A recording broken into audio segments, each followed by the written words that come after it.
Chapter 54. Point. Marcus woke up to Irene screaming on the phone. Her voice was raw with emotion and desperation, cutting through his grogginess like a knife. You never cared about me. What I feel. I did everything you wanted. She paced around the small apartment like a caged animal. Marcus sat up quickly, immediately alert despite the disorientation of switching worlds.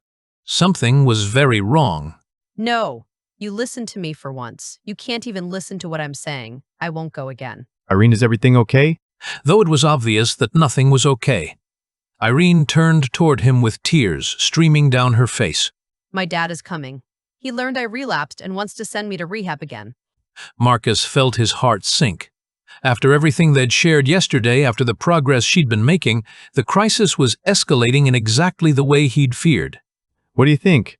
He knew her decision had to be her own. I can't go again. I don't want to. Marcus stood up and moved toward her. Then you don't have to. He's coming here. We have to leave.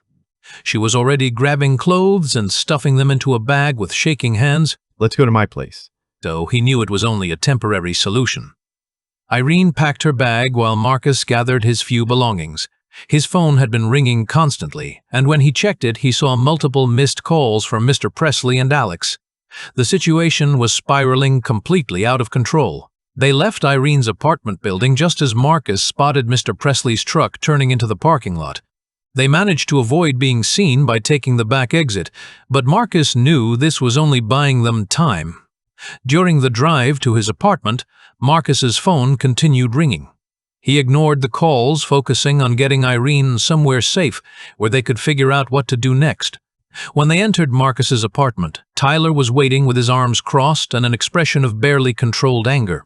Tyler stopped Marcus and confronted him about ruining his life and the situation with the wrecked Irene. He blocked their path into the living room. His father called. I don't know how he got my number, but you can't pull someone from therapy? You don't know her. Just believe in me. Believe what? As a brilliant student, you live like a homeless person and you won't explain anything.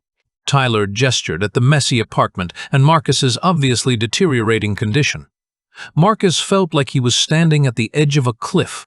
Everything he'd tried to keep separate was colliding and he couldn't maintain the lies anymore. There is something you are not telling me. Are you using two? Are you schizophrenic, bipolar? Give me some logical explanation. Marcus couldn't contain himself anymore. The stress of dual-world responsibilities, the cosmic mission, the relationship with Irene, and now Tyler's confrontation pushed him past his breaking point. I am a two-worlder. The words erupted from him like a dam breaking. What the hell does that mean? Marcus tried to explain, but the words came out in a clumsy rush. I have to live like this because I'm dealing with an invasion. I have a plan to raid a dark wizard's facility. Every time I sleep, I switch between here and another world where I'm fighting to save millions of people. Marcus, you gone bonkers. I'm not crazy. Desperation made his voice crack. I didn't even know you were this deep. I called your parents. They need to get involved in your life before you completely lose it. Marcus felt panic rising. His parents getting involved would destroy everything he'd worked for. They would try to force him back to a life that ignored his cosmic responsibilities, maybe commit him to hospital. I am not crazy. But he could see that Tyler didn't believe him. At that exact moment, as if summoned by his desperation to prove his sanity, a portal opened in the middle of Marcus's body. Green and purple energy swirled in the air, creating a window into another world that defied everything Tyler thought he knew about reality.